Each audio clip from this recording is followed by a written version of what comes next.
एक पॉजिटिव सोच जिसे हमारी जिंदगी कैसे बदल सकती है और उसका असर हमारे जीवन में क्या पड़ता है, हम इसी वीडियो में जानेंगे।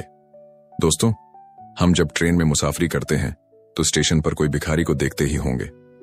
तो दोस्तों, एक गरीब भिखारी की किस्मत कैसे एक सोच की वजह से उसकी पूरी जिंदगी बदल जाती है। तो वीडियो को शुरू करते हैं। एक रेलवे स्टेशन पे एक भिखारी बैठा था। रेल सफर में भीख मांगने के दौरान एक सूट बूट पहने बहुत बड़े व्यापारी उसे दिखे। उसने सोचा कि यह व्यक्ति बहुत अमीर लगता है, इससे भीख मांगने पर यह मुझे जरूर अच्छे पैसे देगा। वह उस सेठ से भीख मांगने लगा। भिखारी को देखकर उस सेठ ने कहा, तुम हमेशा मांगते ही हो, क्या कभी किसी को कुछ देते भी हो? भिखारी बोला, साहब मैं तो भिखारी हूं, हमेशा लोगों से मांगता ही रहता हूं। मेरी इतनी औकात कहां कि किसी को कुछ दे सकूं। व्यापारी बोले, जब किसी को कुछ दे नहीं सकते तो तुम्हें मांगने का भी कोई हक नहीं है। मैं एक व्यापारी हूं और लेन देन में ही विश्वास करता हूं। अगर तुम्हारे पास मुझे कुछ देने को हो तभी मैं तुम्हें बदले में कुछ दे सकता हूं। तभी वह स्टेशन आ गया जहां पर उस सेठ को उतरना था। वह ट्रेन से उतरा और चला गया। इधर भिखारी व्यापारी की कही गई बात के बारे में सोचने लगा। व्यापारी के द्वारा कही गई बात उस भिखारी के दिल में उतर गई। वह सोचने लगा कि शायद मुझे भीख में अधिक पैसा इसीलिए नहीं मिलता क्योंकि मैं उसके बदले में किसी को कुछ दे नहीं पाता हूं।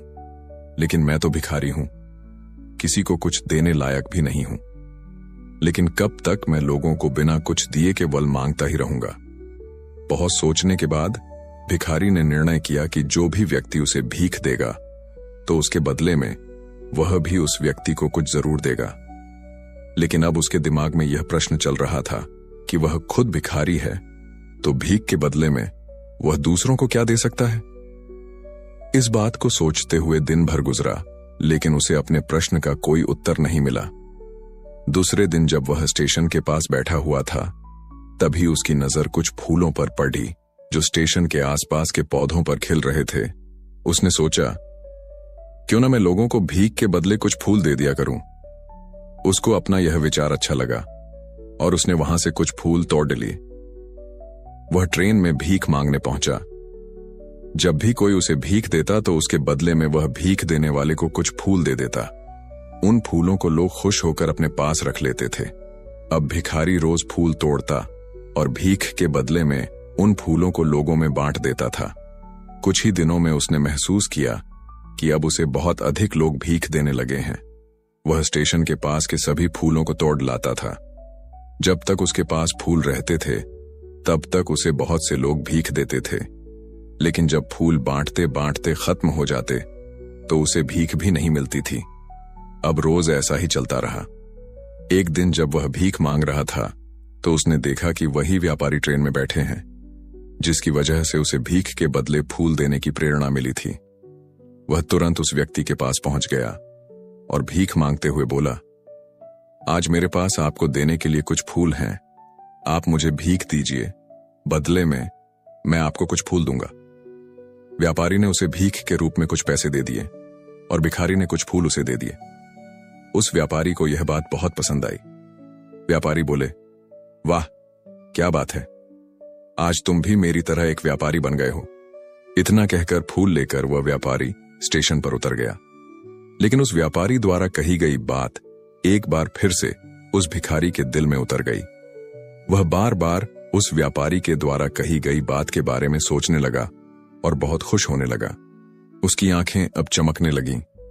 उसे लगने लगा कि अब उसके हाथ सफलता की वह चाबी लग गई है जिसके द्वारा वह अपने जीवन को बदल सकता है। वह तुरंत ट्रेन से नीचे उतरा और उत्साहित होकर बहुत तेज आवाज में ऊपर आसमान की ओर देखकर बोला, मैं भिखारी नहीं हूं, मैं तो एक व्यापारी हूं। मैं भी उस व्यापारी जैसा बन सकता हूं और मैं भी अमीर बन सकता हूं। लोगों ने उसे देखा तो सोचा कि शायद यह भिखारी पागल हो गया है। अगले दिन से वह भिखारी उस स्टेशन पर फिर कभी नहीं दिखा। एक वर्ष बाद इसी स्टेशन पर दो व्यक्ति सूट बूट पहने हुए यात्रा कर रहे थे। दोनों ने एक दूसरे को देखा तो उनमें से एक ने दूसरे को हाथ जोड़ कर प्रणाम किया और कहा, क्या आपने मुझे पहचाना? व्यापारी बोले, नहीं तो शायद हम लोग पहली बार मिल रहे हैं। भिखारी बोला, सर जी आप याद कीजिए, हम पहली बार नहीं बल्कि तीसरी बार मिल रहे हैं। व्यापारी बोले, मुझे याद नहीं आ रहा, वैसे हम पहले 2 बार कब मिले थे। अब भिखारी मुस्कुराया और बोला, हम पहले भी 2 बार इसी ट्रेन में मिले थे। मैं वही भिखारी हूं जिसको आपने पहली मुलाकात में बताया कि मुझे जीवन में क्या करना चाहिए, और दूसरी मुलाकात में बताया कि मैं वास्तव में कौन हूं। नतीजा यह निकला कि आज मैं फूलों का एक बहुत बड़ा व्यापारी हूं और इसी व्यापार के काम से दूसरे शहर जा रहा हूं। आपने मुझे पहली मुलाकात में प्रकृति का नियम बताया था, जिसके अनुसार हमें तभी कुछ मिलता है जब हम कुछ देते हैं। लेन देन का यह नियम वास्तव में काम करता है। मैंने यह बहुत अच्छी तरह महसूस किया है, लेकिन मैं खुद को हमेशा भिखारी ही समझता रहा। इससे ऊपर उठकर मैंने कभी सोचा ही नहीं था, और जब आपसे मेरी दूसरी मुलाकात हुई तब आपने मुझे बताया कि मैं एक व्यापारी बन चुका हूं। अब मैं समझ चुका था कि मैं वास्तव में एक भिखारी नहीं बल्कि व्यापारी बन चुका हूं। मैंने समझ लिया था कि लोग मुझे इतनी भीख क्यों दे रहे हैं, क्योंकि वह मुझे भीख नहीं दे रहे थे बल्कि उन फूलों का मूल्य चुका रहे थे, और सभी लोग मेरे फूल खरीद रहे थे, क्योंकि इससे सस्ते फूल उन्हें कहां मिलते। मैं लोगों की नजरों में एक फूलों का व्यापारी था, लेकिन मैं अपनी नजरों में एक भिखारी ही था। आपके बताने पर मुझे समझ आ गया कि मैं एक फूलों का व्यापारी हूं। मैंने ट्रेन में फूल बांटने से जो पैसे इकट्ठे किए थे, उनसे बहुत फूल खरीदे और बेचे। इससे मैं शहर का बहुत बड़ा फूलों का व्यापारी बन गया। यहाँ के लोगों को फूल बहुत पसंद है, और उनकी इसी पसंद ने ही मुझे आज फूलों का बहुत बड़ा व्यापारी बना दिया। दोनों व्यापारी बहुत ही खुश थे और स्टेशन आने पर साथ उतरे और अपने अपने व्यापार की बात करते करते आगे बढ़ गए। तो दोस्तों, इस कहानी में हमें बहुत कुछ सीखने को मिलता है कि दुनिया के बड़े बड़े व्यापारी लेन देन यानी कि गिव एंड टेक को अपने जीवन में उतारकर सफल हुए हैं। यही नियम को भिखारी ने भी अपना लिया और उसका असर उसके जीवन में साफ दिखाई देने लगा। भिखारी ने अपनी सोच बदली और उसकी जिंदगी बदल गई। ये कहानी हमें सिखाती है कि यदि हम अपनी सोच बदल लें तो कुछ भी हासिल किया जा सकता है। यदि हम खुद को छोटा समझते रहेंगे तो हमेशा छोटे ही बने रहेंगे। बड़ा बनने के लिए हमको अपनी सोच को बदलना होगा और खुद के बारे में बड़ा सोचना होगा। तो दोस्तों, सफलता आपकी सोच में ही छुपी होती है। खुद को मोटिवेट करिए और अपनी सोच को बड़ा बनाइए, और देखिए कैसे आप सफलता के शिखर पर पहुंचते हैं। दोस्तों, कैसी लगी कहानी? अगर आपको अच्छी लगी हो तो हमारे चैनल को सब्सक्राइब और लाइक जरूर करें और कमेंट में अपना सुझाव दें।